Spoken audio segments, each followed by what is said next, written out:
Develop the ability to act. Take action.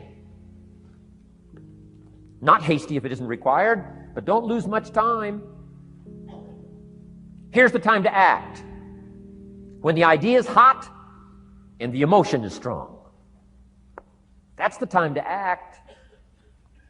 You say, Mr. Rohn, I'd like to have a library like yours. See, if you feel strong about that, what you got to do is get the first book and then get the second book. Before the feeling passes and before the idea gets dim, action pronto, action immediate, action as soon as possible. Because if you don't, here's what happens. We call it the law of diminishing intent. We intend to when the idea strikes us. We intend to when the emotion is high. But now if you don't translate that into action fairly soon, now the intent starts to diminish. And a month from now, it's cold. A year from now, it can't be found.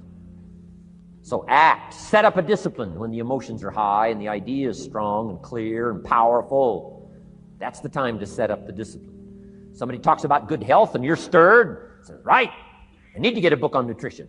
Get the book before the idea passes and before the emotion gets cold. Go for the book. Start the library. Start the process. Fall on the floor. Do some push-ups. Action. Got to take action. Otherwise, the wisdom is wasted. Otherwise, the emotion soon passes. Unless you put it into a disciplined activity. Capture it. Disciplines is called how to capture the emotion and how to capture the wisdom and translate it into equity. Disciplines. Now, here's what's important about disciplines. All disciplines affect each other. In fact, here's a good philosophical phrase. Everything affects everything else. Nothing stands alone.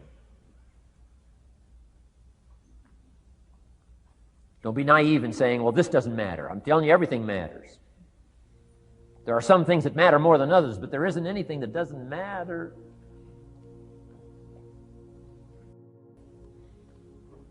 We all pity the man who says, well, this is the only place I let down.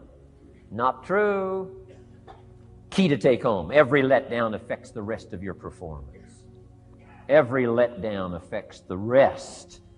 This is part of the educational process on personal development. If you don't take the walk around the block, you probably won't do the apple a day. If you don't do the apple a day, you probably won't start building your library. If you don't build your library, you probably won't keep a journal, and you won't take pictures, and then you won't do this, you won't do wise things with your money, won't do wise things with your time, won't do wise things with your possibilities and relationships, and the first thing you know, 6 years of that accumulated, and we say you have messed up. So the whole key to reversing that process now is to start picking up these disciplines. Now here's the positive side. Every new discipline affects the rest of your disciplines. Every new one affects the rest. That's why action is so important. The least action, the smallest action. Take it. Because when you start accomplishing and the value starts to return from that one action, it'll inspire you to do the next one and the next one and the next one. You start walking around the block, it'll inspire you to get an apple. Get an apple, it'll inspire you to get a book. Get a book, it'll inspire you to get a journal. Get a journal, it'll inspire you to grow, develop some skills. All disciplines affect each other. Every lack affects the rest. Every new affects the rest. The key is to diminish the lack and set up the new. And you've started a whole new life process. Key. Also, one more thought on discipline. Here's the greatest value of discipline. Self-worth. Self-esteem. People are teaching self-esteem these days, but they don't connect it to disciplines. The least lack of discipline, and it starts to erode our psyche. One of the greatest temptations is to just ease up a little bit, right? The slightest lack of doing your best starts to erode the psyche. Instead of doing your best, doing just a little less than your best. Sure enough, you say, well, it's just going to affect my sales. No, it's going to affect your consciousness. It's going to affect your philosophy. Now you've begun in the slightest way to affect your own philosophy. Here's the problem with the least neglect. Neglect starts as an infection. And if you don't take care of it, it becomes a disease. And one neglect leads to another. And the worst of all, when neglect starts, it diminishes our self-worth, our self-confidence, our self-value. You say, well, how can I get back my self-respect? I'm telling you, you don't have to go to 29 classes. All you have to do is start the smallest discipline that now corresponds to your own philosophy, like I should, and I could, and I will.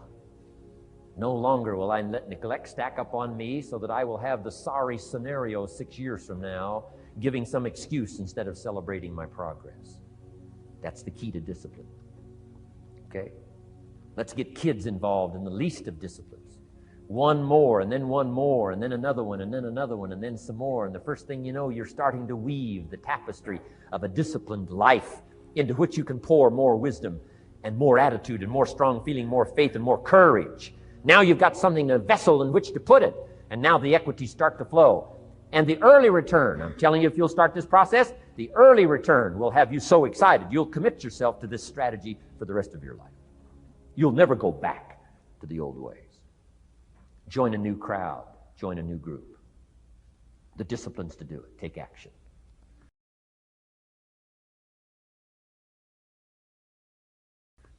I recommended the last time I was here the little book, Richest Man in Babylon, and I said I've lectured now to over 3 million people in the last 33 years, and I've recommended this little book to almost all of them, I think.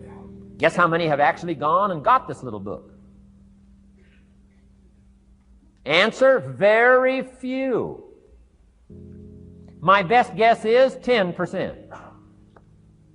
Such an easy thing to do. In that last seminar, right, I suggested this little book, number one, is easy to find. Number two, it's easy to buy. The most you can pay for it, $6, $7, $8. You can borrow that from your kids. And number three, it's easy to read. It's in story form. That's why I use it for teenagers, teaching them how to be rich by 40, 35, if you're extra bright, much sooner, if you find a unique opportunity. But if it's easy to find and easy to buy, and if it's easy to read, why wouldn't everybody go get it? We don't know. What do you know? You don't know. I don't know. Nobody knows. Here's how profound it is. Some do and some don't. Now here's the numbers. About 10% do.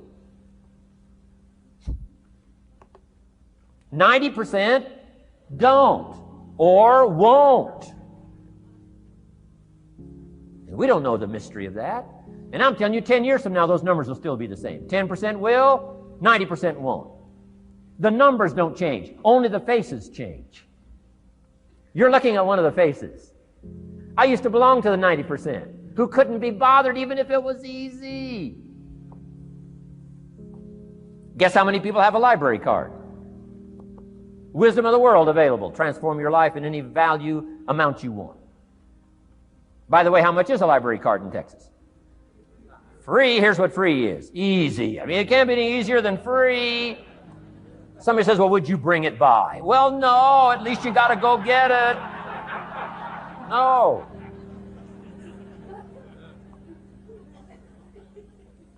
Wisdom of the world available. Transform your life spiritually, socially, personally, economically, and every other way. Teach you how to be rich and powerful and sophisticated and healthy and influential. How many people have a library card? Answer, 3%. 95, 97% couldn't be bothered. Guy specializes in happy hour, but he doesn't have a card. And now readily and quickly blames the government and blames his company and blames policy and blames the pay scale. When if he only knew, if he joined the 3%, here's my advice to you today. Walk away from the 97%. Don't talk like they talk. Don't act like they act. Don't go where they go. Don't specialize in what they specialize in. Throw away the blame list they cling to. Start you a new life. You say, well, is it as simple as getting a library card and join the 3%? And the answer is, of course. Of course. That's how easy this stuff is. This is so easy. It's so simple. It's not complex. You don't need a 2,000-year-old guru. You don't need multi-track affirmations. I'm telling you, don't. Affirmation without discipline is the beginning of delusion. Key. Don't let somebody sweep you into some contrary way to nature itself says, unless you labor. The miracle of the seed and the soil and the seasons and God and all the other stuff that's available, sunshine and rain, that's not available to you by affirmation. It is only available to you by labor. So labor well. Okay. Learn well. Discipline yourself well. And you can have all the treasures you want. This stuff's easy and simple. It's not ocean waves and seagulls. You don't have to move to Sedona, where all the force fields come together in Arizona.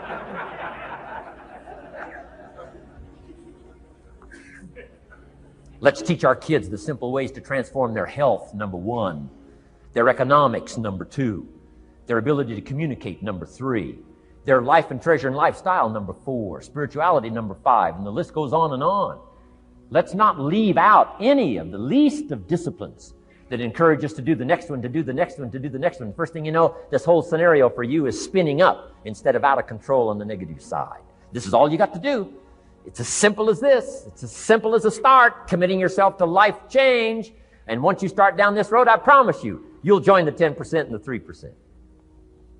We're going to talk financial independence in just a little while. Guess how many people can retire from the income of their own personal resources when it comes time to retire? Answer, 5%.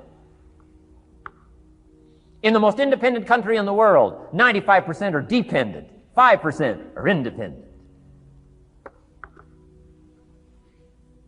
Take charge of your own retirement.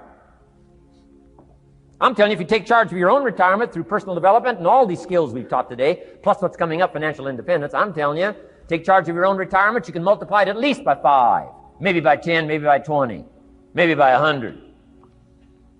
Let the government take care of it, some company take care of it, you got to divide by 5. Take charge of your own life, take charge of your own day, take charge of your own conversation, take charge of your own family, take charge of your own possibilities. And learn these skills, develop this kind of strategy, and I'm telling you, life will open up for you. Join the 3%. Join the 10%. Join the 5%. Walk away from the 95%. In our Leadership Weekend we teach, find out what poor people read and don't read it.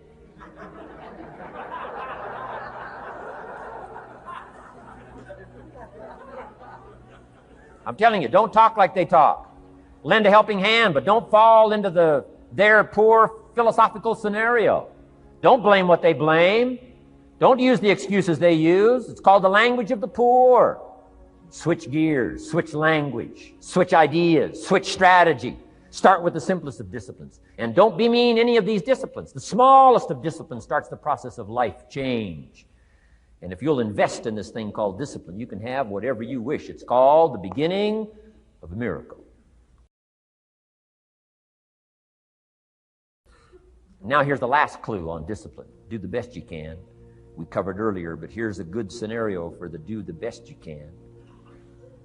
I've got a good question for you. Is the best you can do all you can do? And the answer is no. Strangely enough. If we all fell on the floor right now and did as many push-ups as we possibly could, and let's say for some reason you haven't been into push-ups lately, I can't imagine why, but let's say the best you can do is 5. And you look up at the rest of us and say, hey, 5 is the best I can do. We can tell by the look on your face, that's probably true. 5 is the best you can do. Now, is 5 all you can do? The answer is no. If you rest a little, you can do 5 more. Wow. And if you rest a little, you can do 5 more. And if you rest a little, you can do 15 more. How did we get from 5 to 15? It's a miracle.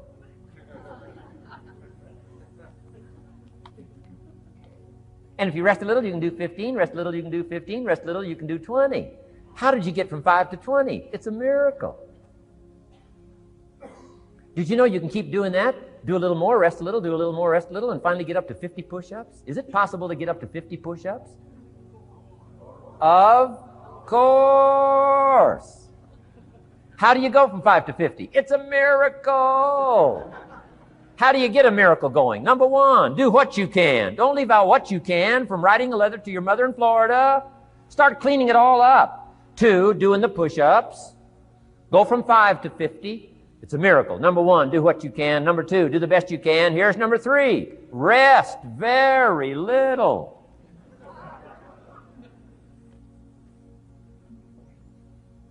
Don't rest too long. Why? The weeds take the garden.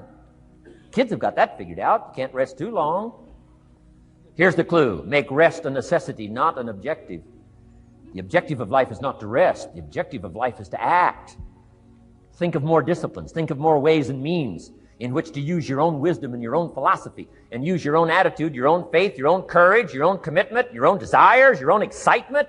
Invest it in discipline so that it's not wasted. The smallest of discipline. Thereby transform your life. Join the 5%, join the 10%, join the 3%. Guess when I went and got this little book, Richest Man in Babylon? The same day I heard about it. I went and got it. Somebody says, well, Mr. Rohn, does that make you different than most other people? And the answer is yes. Somebody says, well, why is that? We don't know. We don't know. What do you know? You don't know. I don't know. None of us knows. Some do and some don't. The numbers don't change. Only the faces change. From those who get in on a seminar like this, listen to a dynamic sermon, read a book, listen to some cassettes, take seriously the next conversation of a friend who wants to level with you, and do something about it. And you can walk away from the 97%, not live there anymore. Because if you don't, the next 6 years of your life will be like the last 6. Mr. Shove said to me, Mr. Rohn, 6 years now you've been working. I'm telling you, the next 6 years of your life is going to be like the last 6, unless you take advantage and start making these personal changes. I made the changes, totally revolutionized my life. So take a look at the next 5 years of your life. It's going to be like the last 5, unless you change. And if you will change, everything will change. Join the 5%. 10 years from now, the numbers are going to be the same. But I'm telling you, some faces in this audience can change and start showing up in the 3% crowd, in the 5% crowd, in the 10% crowd, and thereby dynamically affect your life and your future.